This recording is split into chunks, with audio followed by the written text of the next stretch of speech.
बाद लोकसभा सीट से सपा सांसद एसटी हसन का टिकट कटने के बाद समाजवादी पार्टी की मुश्किलें कम होने का नाम नहीं ले रही है। एसटी हसन ने सपा प्रत्याशी रुचि वीरा के समर्थन में चुनाव प्रचार नहीं करने का ऐलान किया। वहीं अब सपा अध्यक्ष अखिलेश यादव को भी अपनी गलती का एहसास होता दिख रहा है। मुरादाबाद में समाजवादी पार्टी ने जिस तरह सांसद डॉक्टर एसटी हसन का टिकट काटकर रुचि वीरा को दिया, जबकि वो अपना नामांकन पत्र तक दाखिल कर चुके थे, जिसके बाद एसटी हसन ने समर्थकों में उनकी खासी नाराजगी देखी है। इस बीच अखिलेश यादव जब सपा प्रत्याशी के लिए जनसभा करने पहुंचे तो उन्होंने नाराज समर्थकों को मनाने के लिए मंच से बड़ा बयान दिया है। सुनिए।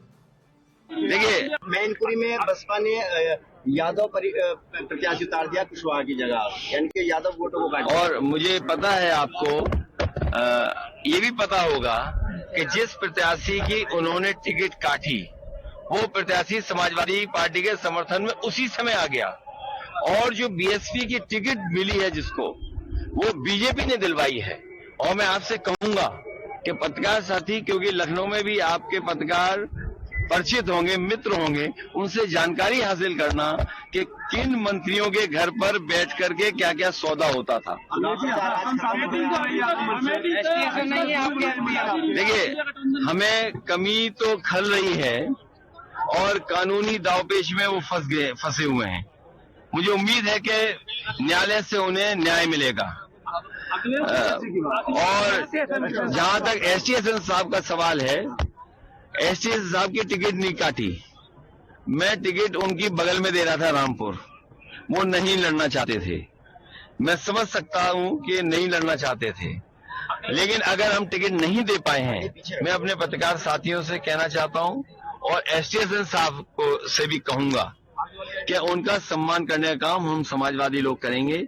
जब भी हमें ताकत मिलेगी हम उनका सम्मान करेंगे। वो इस समय पर रुचि वीरा जी का, इंडिया गठबंधन का और समाजवादी पार्टी के प्रत्याशियों की मदद करें। पहले चरण में क्या इंडिया गठबंधन की आंधी है? पहले चरण में ही सफाया बीजेपी का दिखाई दे रहा है।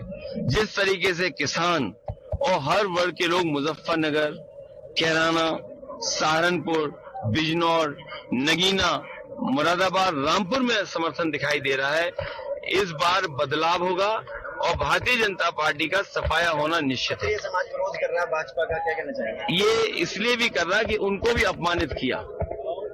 कभी किसी के सम्मान को ठेस नहीं पहुंचानी चाहिए, और हमारा संविधान कहता है कि आप किसी का सम्मान अगर है तो सम्मान उसका करना चाहिए। क्या किसी की पगड़ी को आप उखाड़ देंगे, फेंक देंगे?